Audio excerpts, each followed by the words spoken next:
Deu. Bom dia, gente.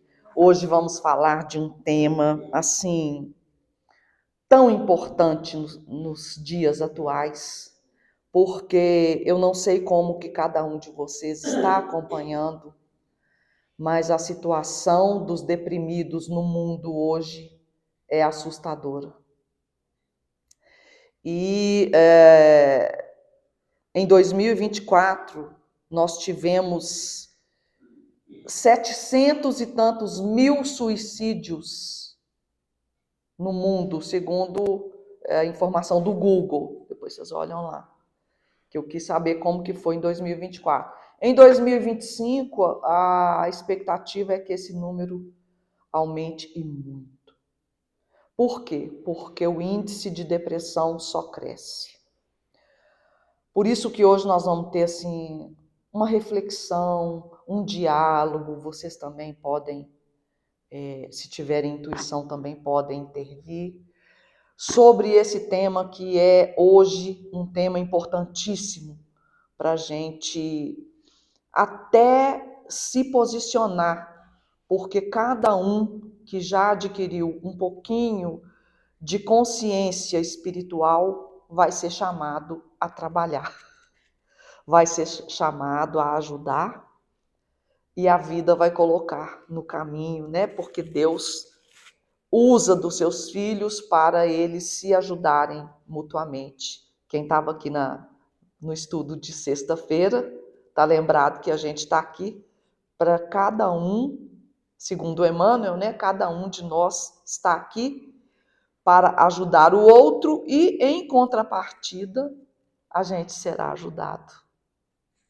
Bom, é importante a gente falar também que nessa reflexão de agora, aqui nessa casa, nós vamos nos ater ao conceito de depressão e a tudo que ela representa, os caminhos, como ela se instala e como nós vamos sair dela, exclusivamente sobre a ótica espírita, tá? Eu tenho que até me policiar muito, porque eu sou psicóloga, sou astróloga, então a gente às vezes faz um intercâmbio aí de ideias, mas nós precisamos ficar atentos na pureza do que diz, principalmente Allan Kardec. Nós vamos falar de Chico Xavier também, e de alguns palestrantes que falam muito sobre esse tema. Alguns deles eu escutei para eu me policiar bastante, né? Quem quer saber sobre conceitos de depressão no sentido científico, tem lá na inteligência artificial, vai ficar um expert no assunto. Mas aqui nós vamos falar exclusivamente na abordagem, na visão espírita. Por isso que está lá no título, né? Na visão espírita, ok? Então nós vamos começar com uma frase muito impactante. E essa frase impactante, ela foi feita por um palestrante muito divertido.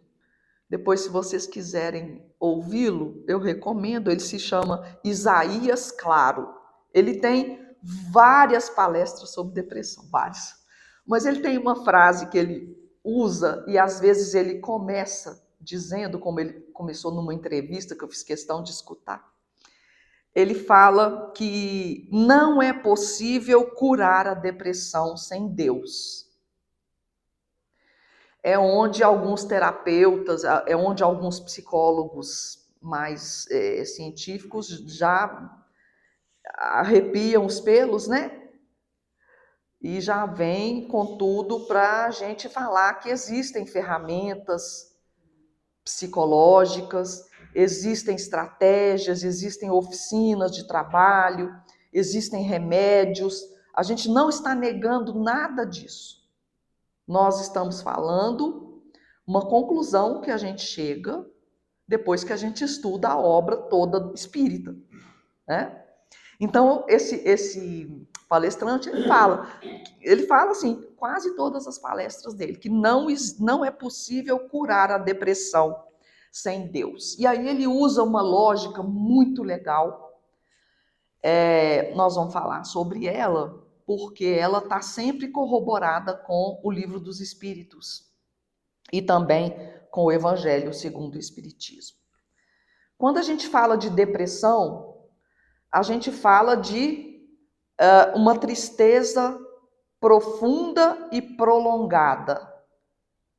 Esse é um dos conceitos, até científicos, mas tem muito mais conceitos, e tem muitos estudos de sintomas depressivos, que alguns a gente até traz, porque faz um intercâmbio com a doutrina, que é a pessoa se isolar, querer um isolamento dos outros. Ela tem preguiça do ser humano, ela não quer interagir, ela quer ficar na solidão. Então a gente pode observar esse perfil de solidão, que até Rossandro fala que a gente querer estar sozinho é até saudável em muitas vezes, porque a gente às vezes precisa de um momento de reflexão, de entrar na nossa caverna, para que a gente possa processar as nossas emoções, processar os acontecimentos, que normalmente são acontecimentos de testes, de provações, e muitas vezes a gente nem se saiu bem ao lidar com eles, então a gente precisa trabalhar aquele acontecimento e nos conhecer, nos revalidar, nos reposicionar intimamente. Diga. Não é à toa que existe solidão e solitude. Exatamente. Ele até fala, acho que é o Rossandro mesmo, que fala da solitude, que é um momento saudável para a gente poder até meditar, refletir, ter esse contato com Deus, ter esse contato com o nosso íntimo. É um momento de interiorização, a gente precisa dele. Agora, o problema da depressão é a pessoa se enconcha, ela fica retraída para dentro de si por questões pessoais dela. E aí Allan Kardec e o Evangelho cita que são questões de falta de resiliência para lidar com as provas e com as expiações, que são piores do que as provas. Todo mundo concorda? As expiações são piores do que as provas, porque as expiações vêm com dor embutida, vem um combo. A expiação vem o acontecimento com uma dor embutida para a gente experimentar o gosto amargo. E aí a gente vai entender na visão espírita da lei da ação e reação, que é um entendimento, uma compreensão da vida que vai trazer um refrigério para a nossa alma indignada com aquilo que está ocorrendo. A compreensão de que somos herdeiros de nós mesmos e que se alguma coisa está chegando para nós, é porque nós a semeamos lá para trás. Mas muitas vezes a gente escuta o povo falando, né? Nossa, mas eu nunca fiz nada, eu sou uma pessoa boa. Ou então a gente escuta de alguém falando do deprimido. Não, mas é uma pessoa boníssima, uma pessoa que nunca fez mal a uma mosca. Pois é, mas a visão dessa vida é uma visão, se a gente pensar que só existe uma vida, isso nos limita muito, porque aí a gente vai pressupor que Deus não é justo, porque ele contempla algumas pessoas, dá um berço, dá condições de estudo, dá pais e mães equilibrados, dá condição financeira, faz isso para uns, e para outros, os bebês aí, gente, vamos colocar uma situação extrema, são jogados dentro do lixão, não é? Em condições de miséria extrema. Então, a gente entender da justiça divina, que Deus é um Pai amoroso, causa primária de todas as coisas. Primeira pergunta do Livro dos Espíritos: quem é Deus? A gente entender que Ele não concede privilégio a ninguém. Se existe essa diferença, é porque cada pessoa está num nível de compreensão e consciência e de débito para com a vida e para consigo mesmo, diferente um do outro.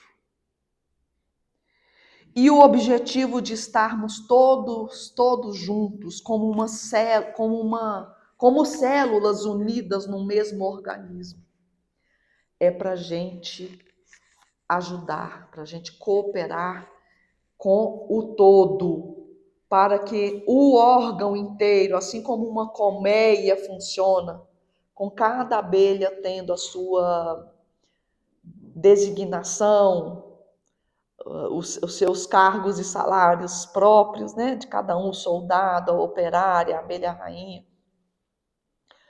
e eles conseguem ter uma vida plena de realizações e propósitos.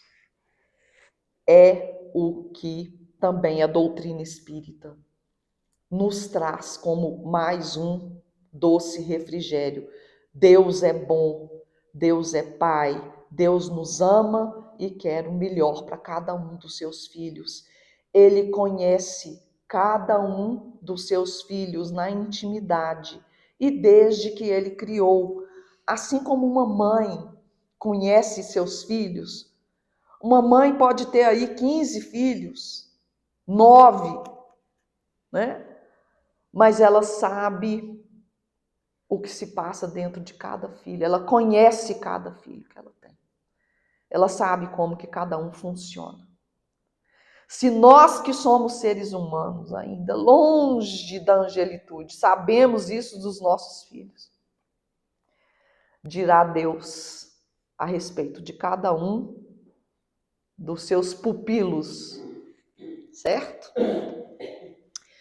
Esse entendimento e essa certeza também nos dá uma segurança para a gente passar por tudo que a gente precisa passar. Assim como quando a gente vai para uma escola pela primeira vez e a gente não conhece, não está ainda enfronhado naquela escola, somos crianças, aí a nossa mãe, nosso pai nos leva e nos coloca lá na porta da escola, fala assim, vai dar tudo certo, eu estou aqui te esperando, qualquer coisa, eu estou aqui, a professora vai me chamar. Aí a criança entra, mas assim, com aquela segurança que o pai está monitorando. Não é diferente? É diferente, gente. Essa certeza é diferente.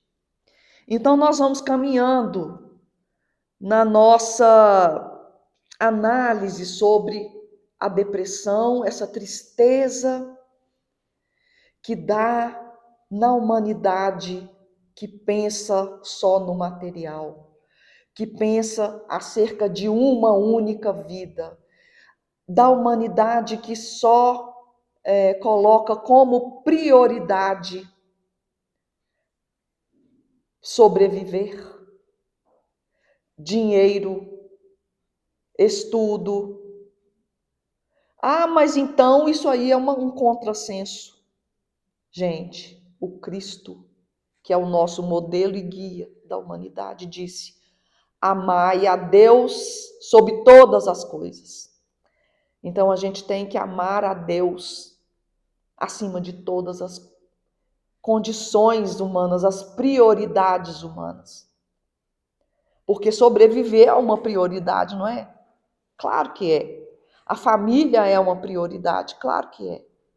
O casamento, os filhos, o estudo para poder, a lei do progresso, dar continuidade, claro que é.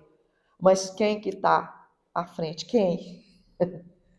Deus, nosso Pai, nosso Criador. Amai a Deus sobre todas as coisas, né? E depois ao próximo como a si mesmo. Nisso se consiste toda a lei. Se você fizer isso, tá bom. Já está valendo a encarnação. Mas e a visão materialista, voltando que restringe a vida. Morreu, acabou. Vamos viver porque a vida é uma só. A vida é uma... Tem muita música, né? A vida é uma só. Gente, a vida é uma só.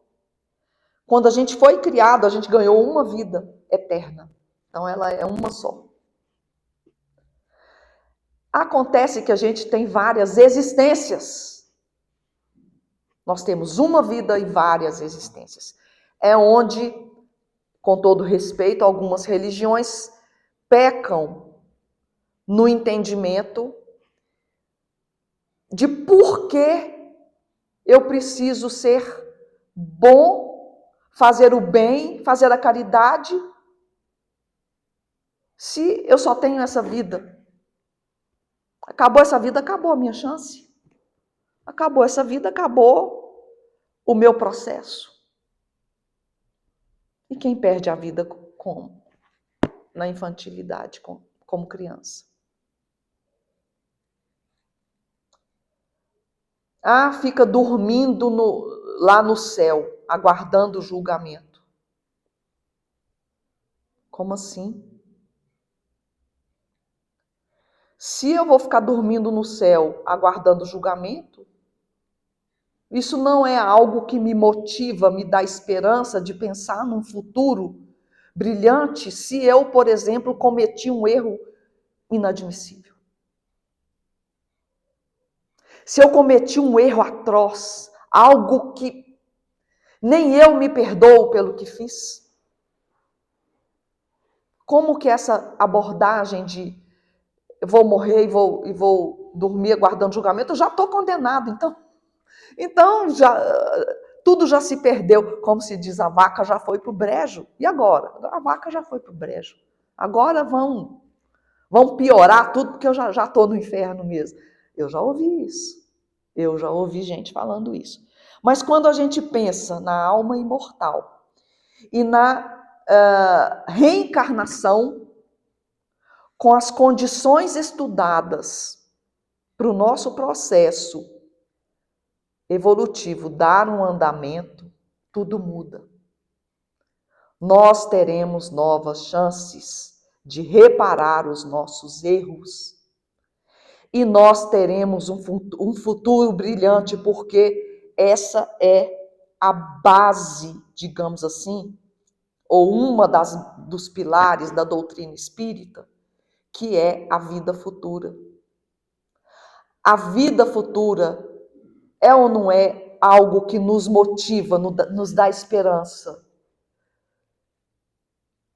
que nos dá uma luz no fundo do túnel? A vida futura. Nós vamos ficar puros, nós vamos ficar angelicais. Se Paulo de Tarso, que matava cristãos, ficou puro e trabalhou para o Cristo, virou o tarefeiro da mão direita do Cristo, digamos assim. Se Públio Lentulus, que também estava naquela inconsciência toda, matando cristãos adoidados, se ele se transformou num Emmanuel da vida que nos auxilia nessa jornada de ampliação de consciência hoje, tudo bem que levou 2000 anos, mas chegou. E olha como que Emmanuel tem um papel importante no nosso trabalho interior, na nossa espiritualidade. Chico Xavier, né, que é parceiro de Emmanuel, esses dois juntos aí que vão trabalhar na terra regenerada, vamos saber como, né? Então, essa visão de vida futura nos dá um alento sobre o que nos aguarda se a gente o quê? Digam, se a gente se dispor a mudar. Mudança. Você fala em mudança com um deprimido, ele olha para você e fala assim, você não entendeu nada. Você não sabe o que eu estou sentindo. Não consigo. O não consigo é agora eu não estou disposto.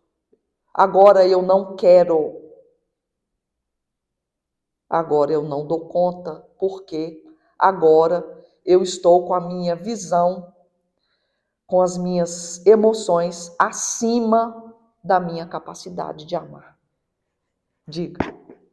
Então, essas pessoas que estão com essa depressão, e elas falam que não dão conta, que não querem, não abrem o coração, não dão chance para serem ajudados, e aí, eles desencarnam? Olha, a Maíse, uma palestrante espírita, respondeu exatamente essa pergunta.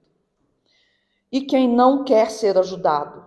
Você quer ajudar uma pessoa, a pessoa não quer ser ajudada. Você vai pedir a Deus a inspiração para você chegar até o ponto que é possível, porque não tem como você ajudar uma pessoa que não está com o coração aberto para ser ajudada. O que você pode fazer é orar muito por ela,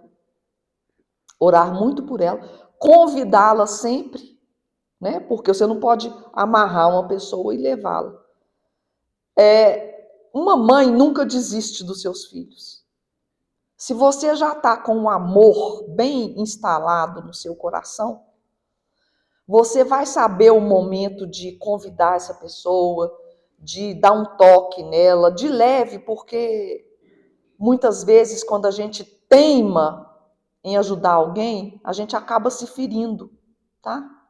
A gente acaba tomando, eu mesma já tomei, muito na cara, a Maíse já tomou também, por eu querer ajudar uma pessoa que não queria ajuda, e isso virou contra mim, a minha vontade de ajudar. Realmente a gente tem que esperar, igual Deus não invade o nosso livre-arbítrio. Gente, aí nós vamos entrar no conceito espírita, que na matéria não existe tão bem assim explicado, mas existe, que na psicologia é a responsabilidade pessoal. Na doutrina espírita a gente fala do livre-arbítrio. Todos nós temos o livre-arbítrio e Deus, a espiritualidade, respeita o nosso livre-arbítrio. Como respeitou do Públio Lentulus, na época que ele aprisionou a Lívia, né? Ela sofreu o que sofreu e isso não foi capaz, o coração dele estava fechado para qualquer coisa. E ele teve frente a frente com Jesus. Gente, vocês já pensaram o que é estar frente a frente com Jesus? Eu já fiquei pensando muito, nossa, se Jesus aparecesse na minha frente, como seria isso para mim? É muito parecido com o olhar do deprimido, que é um olhar turvo, um olhar cinzento, um olhar pessimista. Cada pessoa está com um olhar obnubilado, porque nós ainda somos... A nossa natureza ainda é muito primitiva. A gente não tem a sensibilidade desenvolvida dentro do nosso olhar, dentro do nosso coração. E isso vale para mim também. Se eu visse Cristo, será que eu ia me dar conta da grandeza do momento? Olha a natureza, olha as montanhas que nos abraçam, né? Será que todas as pessoas enxergam isso da mesma maneira? Olha o que Deus nos dá de brinde. As maravilhas, os pássaros, os cantos dos pássaros. As árvores, cada uma de um jeito, assim como cada ser humano tem um aspecto diferente. Será que o nosso olhar tem essa pureza para enxergar as belezas? É sobre isso que a gente está falando. É sobre a nossa natureza ainda imperfeita. E é quando o Isaías, claro, fala que as características do deprimido são características parecidas. São características parecidas, mas se fala muito de posturas de orgulho, de vaidade e de egoísmo. Quando uma pessoa começa a vibrar na sombra, ela com certeza já está com a monoideia, que no Espiritismo usa-se essa palavra. A monoideia acerca dos problemas que ela tem, das dificuldades e da indignação dela, da revolta dela em estar vivendo aquilo. A pessoa não aceita o que acontece com ela porque ela se acha uma injustiçada, uma vítima. Ela não gosta da vida que ela tem, ela não gosta do trabalho que ela tem, ela não gosta de como ela não gosta da característica dela, da família, das circunstâncias que cada um está num lugar, mas assim, muito o não aceitar a vida como ela se apresenta. Não aceitar o prato de comida que chega. Eu não gosto dessa comida, não quero, não vou comer isso. Muito parecido, eu estou falando simbolicamente, tá, gente? Então, a pessoa passa por lutas, passa por desafios, principalmente, você pode olhar no deprimido, que ele normalmente passou por perdas significativas, perda de alguém querido. Não estamos dizendo aqui que a gente passe por perdas e fique, ai, passei por uma perda, que maravilha. Nós não chegamos a esse ponto. Não estamos nesse nível. Nós dissemos no início que quando as expiações chegam, elas chegam com dor. É para a gente doer mesmo. Então, as perdas de pessoas queridas é algo que machuca a nossa alma de uma forma muito profunda. É necessário um trabalho de fênix para a gente dar prosseguimento, principalmente a maior dor do mundo, que é perder um filho, né? É considerada a maior dor, a pior dor do mundo, perder um filho e depois perder um membro do corpo, porque o corpo é a nossa riqueza, é o nosso instrumento de trabalho. Perder a saúde é considerado uma das maiores causas também de depressão. Quando a pessoa pensa, você está passando mal, você sabe que está com uma doença ruim, sabe que corre o risco de morrer a qualquer hora. Nossa, deve ser muito doloroso. Como que uma pessoa que não tem uma espiritualidade construída vai passar por isso? Como que, se ela não procurar abrir o coração e buscar ajuda, e uma ajuda muito específica, porque é no mundo das emoções, é da alma. Ela precisa de um hospital. Ela precisa de um hospital de almas. Não é? E é isso que a doutrina espírita vem falar, que não é possível curar a depressão sem Deus, sem a espiritualidade, né? A gente entende que a prova é forja. Lembra do filme que a Fernandinha nos recomendou, A Forja? A gente vai entender que a gente vai passar por expiações que são reparos que a gente está fazendo de um mal que a gente... Nós não somos inocentes. Nós temos um passado que precisamos reparar. Mas também a gente não pode ficar preso na culpa. Muitas pessoas deprimidas ficam presas na culpa, igual eu disse, para mim não tem perdão. O que eu fiz acabou. Eu não tenho como sair. Então, a culpa funciona como uma trava. E sem a pessoa andar, ela está travada, o processo evolutivo de amadurecimento dela também estaciona. E aí ela começa a deteriorar a emoção. Ela não vê mais o olhar, né? Não vê mais a alegria de estar aqui para reparar os erros e para abrir portas de novos caminhos que vão se apresentar.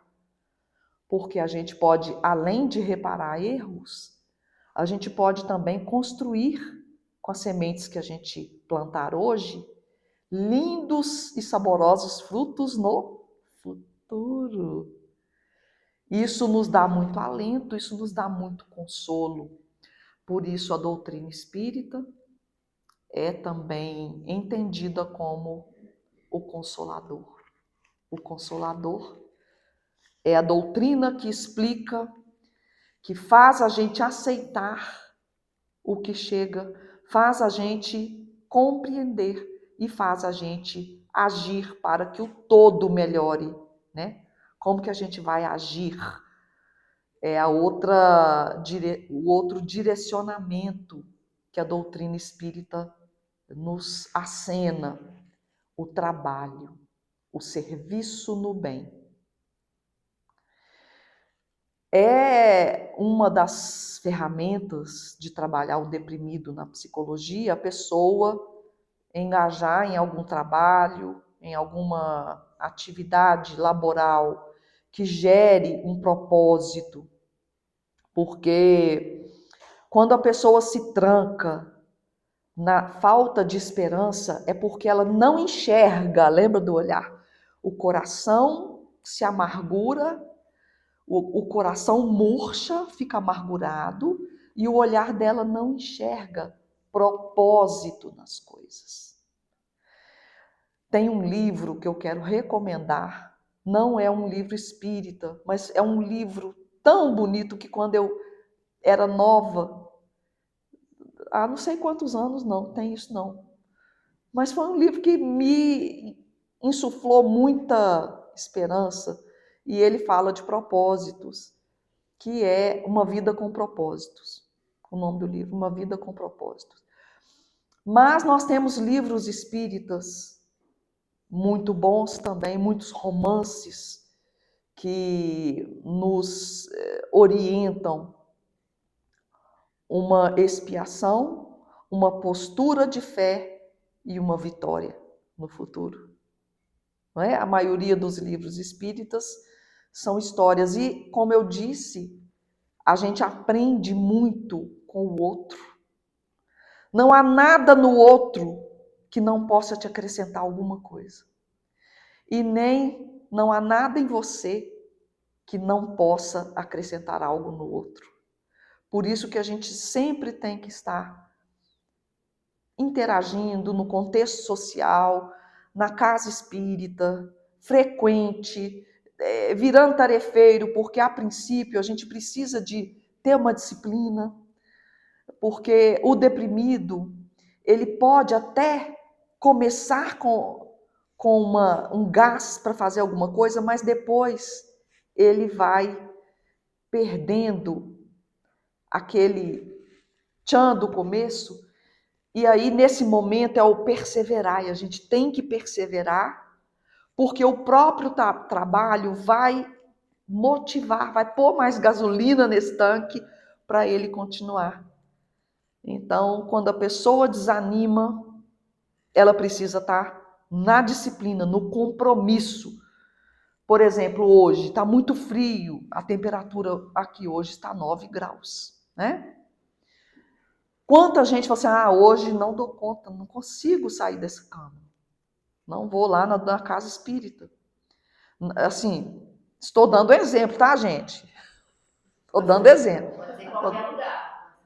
Pode ser em qualquer lugar. Então, a disciplina, hoje, ela relaxou um pouco, não é? Não, se é com uma pessoa deprimida, isso tem uma consequência maior. Um dia que ela vacila, é igual quem está na compulsão e no vício também.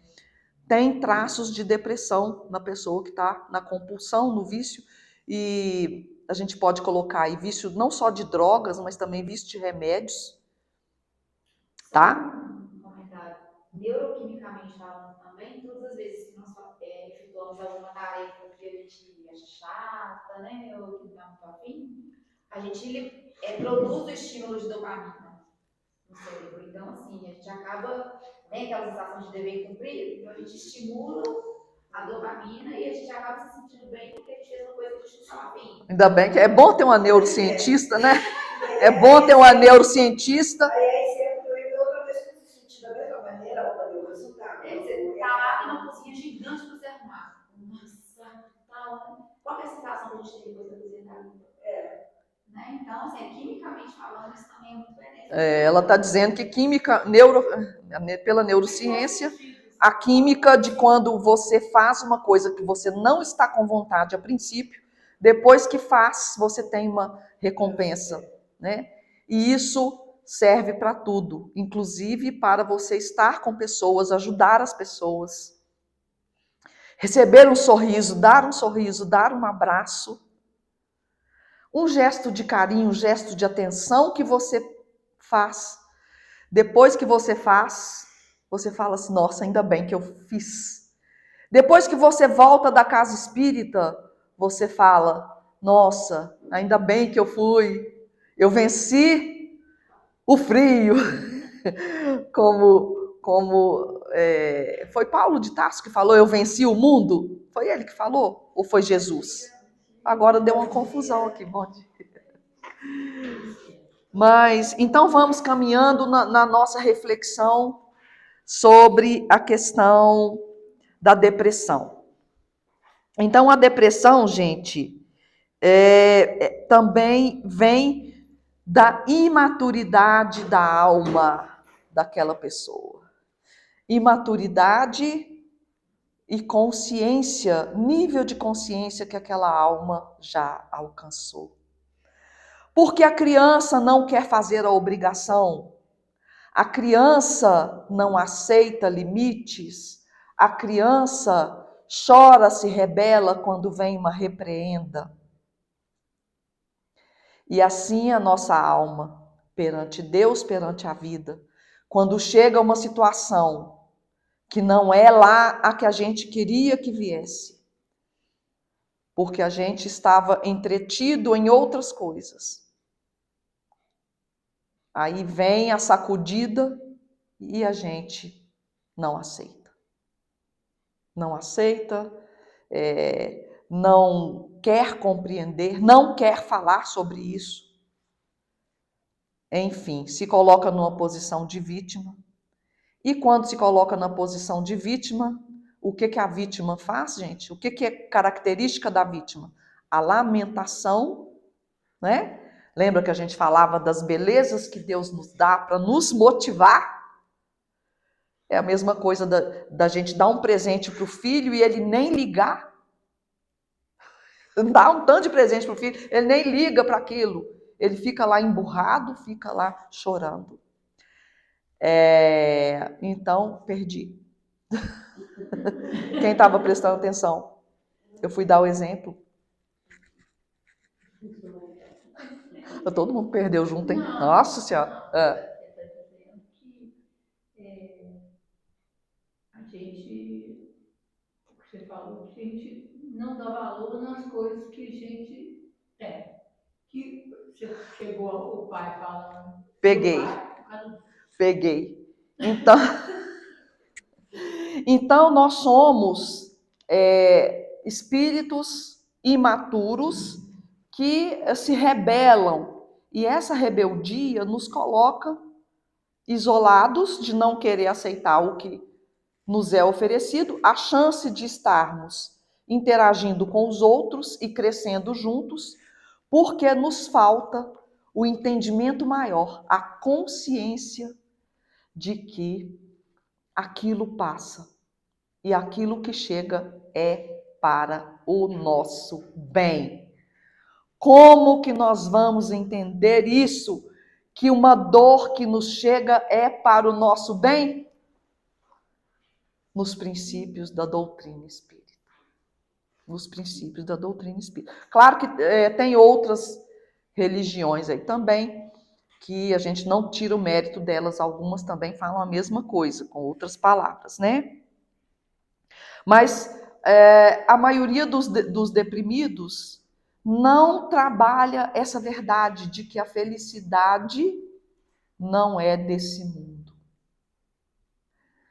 Bem-aventurados os aflitos. Você fala isso para um deprimido, gente, sem a abordagem espírita. Eles vão falar se essa pessoa está completamente doida. Completamente doida. Gente, é importante a gente falar que não é só a doutrina espírita que vai curar a depressão. Muitas vezes a pessoa já instalou um processo de não fazer mais determinados tipos de hormônios, serotonina, dopamina, endorfina, o que mais neurociência aí? Oxitocina. Então, a pessoa precisa de tomar remédios específicos para isso. Então, em nenhum momento a gente está levantando aqui a bandeira de só curar a depressão com o espiritismo, tá? Muitas vezes o espiritismo o espírita vai ter que tomar o remédio, vai acontecer. Porque já chegou num ponto da cristalização material da doença, porque a depressão, hoje, assim, atual, é considerada uma doença. Vale dizer que antigamente não tinha esse termo, depressão. Vocês sabem qual o termo que tinha? A depressão veio com a psicologia, né? Antes tinha um termo que tem até no Evangelho. Vocês lembram qual é? Ninguém lembra? Porque sempre teve deprimido, desde que o mundo é mundo. Mas essa palavra depressão, ela é assim, relativamente moderna. Melancolia. Melancolia. No entanto, que no Evangelho tem um capítulo em Bem-aventurados os aflitos sobre a melancolia, e eu não poderia deixar de recomendar, uma página só, vale a pena vocês lerem quando chegarem em casa, do seu Evangelho, que eu tenho certeza que todo mundo tem, né, em casa. A melancolia, que vai dar a visão espírita da depressão que hoje a gente tem como uma epidemia no mundo, né? Bom, eu disse que cada pessoa tem um nível de resiliência, dependendo do que ela conquistou de consciência em suas vidas passadas e que, com certeza, ela está em momento de expiação e provas. Mas é importante dizer que muitas pessoas que estão muito lá no fundo do poço, com a monoideia, com pensamentos negativos que se retroalimentam. Então, ela se sente no buraco, ela cai nesse buraco e ela precisa de ter ferramentas para conseguir sair desse buraco. E as ferramentas, a gente pode olhar lá na inteligência artificial, tem muitas, mas nós vamos aqui nos ater à ferramenta espiritual, que é enfatizar nos pensamentos positivos. Porque quando a pessoa cai no buraco, gente, é quando a alma dá um grito e bate a mão na mesa e fala: chega, basta, agora chega. Aí dá um soco na mesa. A alma grita que não suporta mais. Aí a pessoa precisa reverter esse processo, se autoconhecendo. Sim. Então é importante fazer uma terapia. Eu não estou puxando para a psicologia, não, porque eu sou psicóloga. Mas é preciso fazer um processo de autoconhecimento para ela entender como que ela funciona. E depois, num segundo momento, para ela entender o que seria um projeto de vida para ela, né? Ela precisa reciclar, ela precisa ressignificar a vida dela. E isso, no Evangelho, a gente vê através da mudança de hábitos e através do trabalho no bem. E a pessoa começar a treinar uma postura de resignação, uma postura de agradecimento, que a postura de gratidão é uma energia magnífica que nos conecta.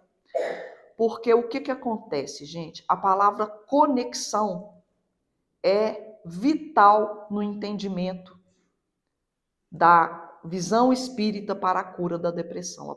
A pessoa precisa se reconectar com ela, com o propósito de vida dela e com Deus, principalmente. Começando com Deus. Começando com Deus. Amai a Deus acima de todas as coisas e ao próximo como a si mesmo. Essa pessoa pode, por exemplo, enriquecer a vida dela com muitas leituras que vão abrir o pensamento dela. Porque ela precisa sair da monoideia. Ela precisa sair desse estado. E muitas vezes ela está com acompanhantes espirituais. É a outra visão da abordagem espírita. Seria importante ela fazer um tratamento espiritual numa casa espírita. Por quê? Estou puxando porque é a visão espírita, né, gente? Ali na casa espírita, nós vimos na nossa música de hoje, depois de muitos e muitos passes, palestras e água da fé, religar e religuei, do Carlinhos Conceição. É a reconexão. É a reconexão. Então, quando a pessoa busca ajuda espiritual, se ela está em processo de obsessão e de acompanhamento espiritual, ela vai ajudar tanto a si mesma quanto o espírito obsessor, porque ela está conectada com esse obsessor. Existe uma conexão, uma frequência gerada pelos sentimentos dela e pelos pensamentos que a ligam nessa alma que já está desencarnada. Quando ela começa a subir o padrão dela, essa conexão fica atordoada. E aí vai acontecer o desligamento. Nós estamos fazendo um estudo sexta-feira de desobsessão. Acontecendo esse desligamento, ambos são beneficiados. Não é? Então é importante a gente falar dos acompanhamentos espirituais e das sugestões dos obsessores da pessoa pôr fim à própria vida. A gente não consegue uma porcentagem, mas os livros espíritas falam que a porcentagem dos suicídios, para quem chegou a esse gesto extremo de autoextermínio, a obsessão é quase total. A pessoa já está assim, quase 100% tem acompanhamento espiritual ali, incentivando aquele projeto infeliz. Tá? Por isso, Jesus, guia e mestre da humanidade, né? Guia. Fala, orai e vigiai. Nós estamos aqui numa jornada, uma missão possível, quase que é uma missão impossível, mas é uma missão possível, né? Mas a gente precisa estar orando, vigiando, no trabalho incessante no bem. A gente precisa ajudar quem está nesse processo depressivo, quem já está no processo depressivo, buscar ajuda, principalmente ajuda espiritual. Entender que ela precisa amadurecer, assim como a criança quer que o mundo seja do jeito que ela é, né? A criança quer que o mundo faça tudo o que ela quer. A pessoa, quando a vida faz o não, ela então se retira da vida. Tem sido assim. Até crianças, gente, estão suicidando. Vocês acreditam nisso? Crianças estão suicidando, tá? Infelizmente. Aí nós vamos ver em Fenelon que o amor é o grande remédio que cura. Então a depressão, o mal da humanidade, vai ser curado com amor, né? Como eu vou amar? Meu Deus, como eu vou amar? Me ensina a amar. Nós precisamos primeiro nos conhecer para a gente identificar como que a gente vai amar melhor. Mas a princípio, como estamos assim bem primitivos ainda, não somos anjos, nós vamos começar com o amor comportamento. Vamos fazer o bem, trabalhar no bem, a caridade. Caridade, gente. Caridade é ver a dor do outro. Ver a dor do outro, ver a sua carência, ali acontece uma alquimia. E o amor ali começa a germinar alguma coisa quando você faz a caridade. Então, bora fazer a caridade, deprimidos. Bora fazer a caridade, bora aprender a amar e exercitar. E é como que a gente exercita amor? Como que a gente exercita amor, gente? Convivendo, fazendo trocas com o outro. Convivendo, fazendo trocas. Precisamos sair do nosso isolamento. Vocês lembram do nosso estudo da sexta-feira, né? O que adianta o isolamento? Ah, mas eu estou rezando para todo mundo. Ótimo. Ótimo. Mas vamos sair, vamos botar a cara no serviço e vamos entender a dor do outro no trabalho do bem. Né? É isso que Fenelon fala, que o amor é a essência divina em nós. A gente tem a essência de Deus dentro de nós. A gente tem isso. Mas nós precisamos acessar esse caminho de achar isso. Nós nos perdemos de quem somos e nos perdemos dessa conexão com Deus. Quando a gente amar o próximo, começando pelo amor comportamento, nós vamos acabar chegando no amor sentimento. E quando a gente chegar no amor sentimento, nós vamos chegar no amor que Jesus ensinou. Eu estou sem o livro aqui, mas ele é lá no finalzinho do livro de Emmanuel, não sei se é fonte viva ou vinha de luz, que Jesus vira para os discípulos e fala assim: eu, porém, tenho mais uma coisa para ensinar para vocês. Mais uma coisa. Aí todo mundo, mas ele já ensinou.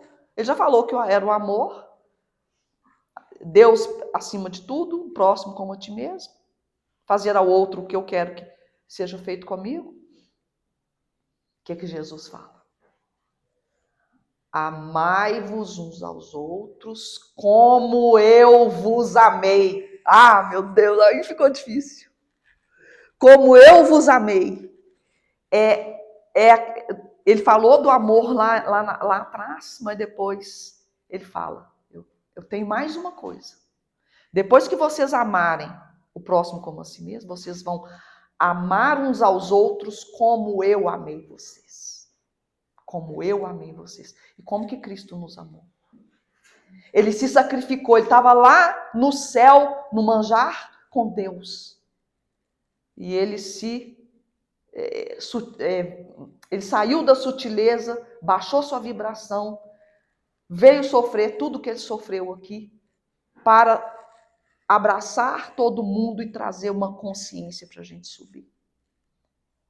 Se a gente começar a amar como Cristo nos amou, hein? O amor incondicional, o amor sacrifício, o amor devocional, um amor que não julga, um amor que olha para o outro, que sai aquela energia, como ele olhou para a mulher no poço, a samaritana. A gente já olha para o outro e fala assim, nossa, você viu? Você viu? Nossa, que absurdo, né? Não é isso que a gente fala? Esse é o olhar de Cristo, gente. Nós estamos muito longe, né? Mas nós precisamos, Senhor, por isso que o Padre Zezinho, gente, ele é padre, é da igreja católica, mas a gente tem que respeitar, todas as religiões têm a sua luz, né? Ele tem uma música que fala amar como Jesus amou. Essa é a nossa meta, mas ainda nós estamos muito longe, a gente ainda olha para o outro e fala mal, na mesma hora. Pra gente. Se não fala, pensa. Se não fala, pensa. Então, gente, espero que tenha ficado aí uma boa ideia sobre a depressão na visão espírita, tá? Nas outras visões tem na inteligência artificial lá. Vocês vão aprender muito na neurociência, né? Também na neurociência, vocês vão aprender muito também. Na psicologia tem muita coisa, muita coisa. A literatura é vasta. Mas na doutrina espírita, a gente vai basear nos princípios básicos da doutrina, que é o que falta para redirecionar a pessoa, para ela se ajudar, para ela conseguir sair do buraco que ela caiu. Tá? Muito obrigada. Fiquem bem. Fiquem com Deus.